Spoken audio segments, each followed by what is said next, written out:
Bonjour les enfants, aujourd'hui nous allons raconter l'histoire du grand sadique Rabbi Shimon Bar Yochai.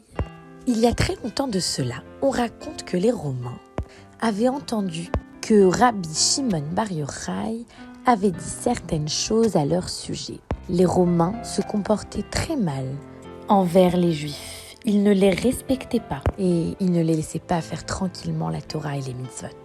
Un jour, Rabbi Shimon Bar Yochai discutait avec des Chachamim et il parlait de ce que les Romains faisaient subir aux Juifs. Les Romains ne respectent pas le peuple juif. Ils n'ont œuvré que pour leur propre intérêt. Et tout ceci est à notre désavantage, dit Rabbi Shimon Bar Yochai. Les propos qu'il avait dits se firent savoir par les Romains et ils furent très en colère contre lui. Comment ces Juifs hostiles dire du mal de nous, le peuple romain, si fort et si puissant? Sacrilège, il va le regretter. Nous allons décréter dans toute la ville que Rabbi Shimon Bar Yochai sera exterminé. Garde, partez à sa recherche, immédiatement. Et les soldats romains partirent à la recherche de Rabbi Shimon Bar Yochai. Cherchez par là et par là. Fouillez les moindres recoins et vous le trouverez. Quand Rabbi Shimon Bar Yochai avait entendu ce décret contre lui, il s'empressa de le dire à son fils Éléazar, et tous deux décidèrent de se cacher dans un Beth Midrash pour ne pas être retrouvés par les Romains. Mon fils, as-tu entendu le terrible décret? Les Romains veulent nous capturer pour nous exterminer. Mon Dieu, protège-nous, annule ce mauvais décret. Et ils se réfugièrent dans le Beth Midrash pour se cacher, l'endroit où l'on peut étudier. Nous allons nous réfugier dans la synagogue, dit Rabbi Shimon Bar Yochai à son fils Éléazar. Et nous n'allons plus en sortir, nous allons nous cacher. Pendant ce temps, les Romains les cherchaient de partout. Ils se cachent! Trouvez ces sales Juifs et ramenez-les-moi! En attendant, Rabbi Shimon Bar Yochai et son fils étudiaient toute la journée et toute la nuit. 24 heures sur 24, dans la synagogue. Ils ne sortaient pas, même une seule seconde. Ils restaient constamment à l'intérieur et ils étudiaient avec ferveur. Rabbi Yoshua Omer, que si deux pommes tombent le jour du Shabbat, alors on n'a pas le droit de les ramasser. Alva Omer. Et ils étudiaient comme ça, pendant de longues heures. La femme de Rabbi Shimon Bar Yochai savait qu'ils se cachaient à l'intérieur du Beth Midrash et elle leur rapportait de la nourriture pour qu'ils puissent se nourrir, ainsi que de l'eau, puis de la paille pour qu'ils puissent dormir sur la paille. Voilà, mon cher mari, je vous emmène de la paille pour que vous puissiez dormir et de la nourriture, ainsi qu'une cruche d'eau. Que Dieu vous protège, je viendrai vous voir régulièrement. Mais les Romains cherchèrent jours et nuits, et ils menacèrent aussi de punir quiconque oserait aider les coupables à s'enfuir et à se cacher. Rabbi Shimon Bar Yochai avait très peur pour sa femme, car elle était au courant et elle seule savait que Rabbi Shimon Bar Yochai et son fils se cachaient dans la synagogue, la maison d'études. « Ma chère femme, je ne veux pas qu'il t'arrive quoi que ce soit. C'est trop risqué. Si les Romains s'aperçoivent que tu sais où nous sommes cachés, ils t'emprisonneront et ils te forceront à leur dire où on se cache. Je vais trouver un autre endroit où nous réfugier et ils ne nous trouveront jamais. Oui, mon cher mari, Dieu est avec vous. Dieu vous protège. » Et Rabbi Shimon Bar Yochai et son fils se mirent à chercher une autre cachette. Ils cherchèrent. Hachem, guide-nous vers un lieu sûr. Ils avancèrent et empruntèrent les chemins des montagnes de Galilée. C'étaient des chemins que personne ne connaissait, des endroits complètement secrets. Et enfin, ils trouvèrent une grotte où ils pouvaient se cacher. « Mon fils, nous y sommes! Nous allons pouvoir nous cacher, nous réfugier dans cette grotte. Merci, mon Dieu! Et les Romains ne nous trouveront jamais, car ce sont des chemins qui leur sont inconnus. » Et Rabbi Shimon Bar Yochai et son fils rentrèrent dans la grotte. Mais comment allaient-ils se nourrir, puisqu'il n'y avait aucune nourriture, aucune provision? Ils n'avaient rien pris avec eux. Alors Hachem, de par sa grande bonté, fit un grand miracle. il fit apparaître un magnifique arbre fruitier dans la grotte. C'était un arbre qui produisait des caroubes. C'était donc un caroubier. « Éléazar, vois-tu ce que je vois ? Dieu a fait un grand miracle pour nous. Il a fait apparaître un arbre fruitier pour que nous puissions nous nourrir. Merci Hachem. » « Oui papa, c'est merveilleux. » Puis que virent-ils de l'autre côté de la grotte ? Une source d'eau. Hachem avait fait aussi apparaître une source d'eau pour qu'ils puissent s'abreuver. « Mon Dieu, merci! Tu as fait aussi apparaître une source d'eau. C'est un miracle. » Et c'est ainsi qu'ils réussirent à se nourrir dans la grotte avec les fruits de l'arbre. Ils restèrent longtemps dans cette grotte et ils étudièrent du matin au soir avec ferveur, avec kavana. Ils restèrent 12 ans dans la grotte, séparés de tout le monde extérieur. Ils ne faisaient qu'étudier. Ils ne parlaient à personne et ils ne voyaient personne. Ils ne sortaient pas de cette grotte. Et pendant 12 ans, ils n'avaient pas côtoyé le monde extérieur.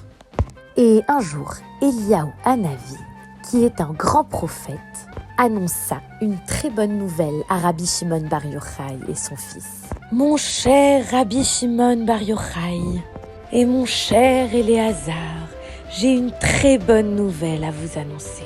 Vous n'êtes plus en danger et vous pouvez enfin sortir de votre cachette, de cette grotte, après tant d'années, car le méchant empereur romain est mort. Et son décret est donc annulé. Il ne vous poursuivra plus jamais.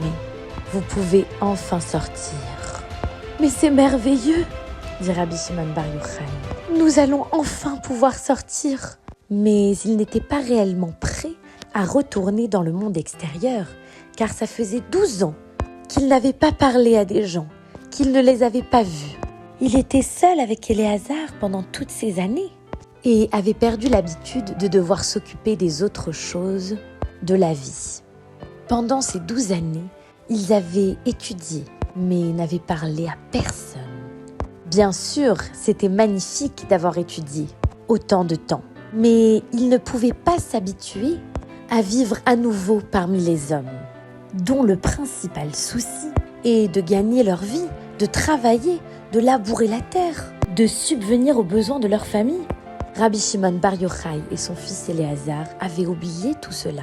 C'était tellement dur pour eux de retourner parmi tout le monde après 12 ans qu'ils décidèrent de rester encore 1 an dans la grotte.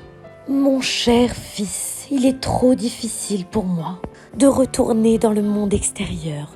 Je préfère rester dans la grotte pour étudier la Torah toute la journée. » Mais un jour, Hachem ordonna à Rabbi Shimon Bar Yochai et à son fils de sortir, de quitter la grotte et retourner vivre parmi tous les hommes, en dehors de la grotte. Rabbi Shimon Bar Yochai et Éléazar, vous devez retourner chez vous avec tout le monde. Vous ne pouvez pas vous isoler et vous couper du monde extérieur. Vous devez retourner parmi les vôtres. Rabbi Shimon Bar Yochai et son fils Éléazar sortirent et quittèrent enfin la grotte. Ils revirent tout le monde et ils virent un homme qui était en train de courir avec 2 bouquets de myrte dans les mains. Rabbi Shimon Bar Yochai demanda à cet homme « Mais pourquoi vous avez ramassé des bouquets de myrte ? Vous devriez être en train d'étudier la Torah ?» L'homme le regarda et lui dit « Oui, cher Rav, j'ai ramassé ces bouquets de myrte pour honorer le Shabbat, car ils répandent une très bonne odeur. » En fait, l'homme avait ramassé des feuilles de myrte pour faire kavod au Shabbat et décorer la table de Shabbat. « Ah, je comprends mieux, dit Rabbi Shimon Bar Yochai. Mais c'est merveilleux. Moi qui pensais qu'il s'agissait simplement d'une petite cueillette de bouquets de myrte. Mais en fait, c'est extraordinaire. » Il regarda son fils Éléazar et lui dit « Regarde comme les mitzvot de la Torah sont chers au peuple d'Israël. » Et à cet instant, Rabbi Shimon Bar Yochai et son fils étaient réellement prêts à retourner vivre parmi les hommes. Car dans le peuple juif, évidemment, c'est magnifique d'étudier la Torah. Mais n'oublions jamais que ce qu'il y a de très fort dans notre religion, c'est que Dieu sait que nous sommes des hommes, des êtres humains, et qu'on a besoin de faire beaucoup de choses dans notre vie. Manger, boire, travailler. Mais on doit faire tout cela en l'élevant pour la Torah, en l'élevant pour Akadosh Baruch Hu. Par exemple, avant de manger, nous faisons une bracha. Nous sanctifions l'aliment, le matériel, vers le spirituel. Et c'est ça le travail d'un juif. On a tout à fait le droit de profiter, de faire un magnifique repas de Shabbat, de bien manger, mais sans jamais oublier de remercier Hachem, de mettre de la kedusha dans ce que l'on fait. On va au travail, eh bien, on doit apporter de la sainteté dans notre journée de travail. Et tant d'autres exemples. Dans cette histoire, c'est ce que l'homme a fait en ramassant des bouquets de myrte. Il a ramassé des choses matérielles et il les a utilisées pour la spiritualité, pour honorer le Shabbat. Et c'est ça que Rabbi Shimon Bar Yochai a compris en sortant de la grotte. Il avait peur de se confronter au monde extérieur après avoir étudié tant d'années, 12 ans dans la grotte, et de retourner dans ce monde où tout le monde est occupé à travailler, à semer, à labourer.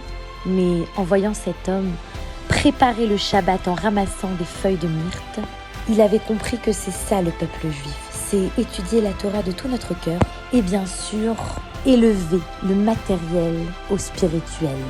On a le droit de faire énormément de choses. On peut profiter pleinement de la vie, mais dans un cadre, avec des lois et en apportant de la kedusha dans tout ce que l'on fait. À partir de ce jour, Rabbi Shimon Bar Yochai et son fils Éléazar étaient très apaisés de retourner parmi les hommes et ils enseignèrent à leurs disciples tout ce qu'ils avaient étudié et compris quand ils étaient dans la grotte. En effet, Hachem leur avait révélé des grands secrets de la Torah. C'est la Kabbale. Après cela, Rabbi Shimon Bar Yochai a rédigé le Zohar. Nous fêtons l'Ag BaOmer car c'est le jour où ce grand tzaddik, Rabbi Shimon Bar Yochai, a quitté ce monde. C'est donc le jour de sa Hiloula. Le jour de l'Ag BaOmer, nous avons plusieurs coutumes. On a l'habitude d'aller pèleriner Rabbi Shimon Bar Yochai qui est enterré à Méron. En Israël, nous avons aussi l'habitude de faire des feux de camp car le feu symbolise la lumière et la grandeur. Ça correspond à la lumière qu'a transmis Rabbi Shimon Bar Yochai, donc la transmission du Zohar en sortant de la grotte. Aussi, il est écrit que le jour de la mort de ce grand tzaddik Rabbi Shimon Bar Yochai, sa maison était entièrement entourée de feu. Il ne s'agissait pas d'un vrai feu terrestre qui avait tout brûlé, mais d'un feu céleste, surnaturel, qui ne consumait pas. Il nous rappelle le feu du buisson ardent qui était apparu à Moshe Rabbeinu quand Dieu s'est révélé à lui. Nous avons aussi coutume de manger des caroubes en souvenir du caroubier qui était dans la grotte où se cachait Rabbi Shimon Bar Yochai pendant 13 ans et qui avait pu le nourrir. Je vous souhaite une excellente fête de l'Ag BaOmer, les enfants, et à très bientôt.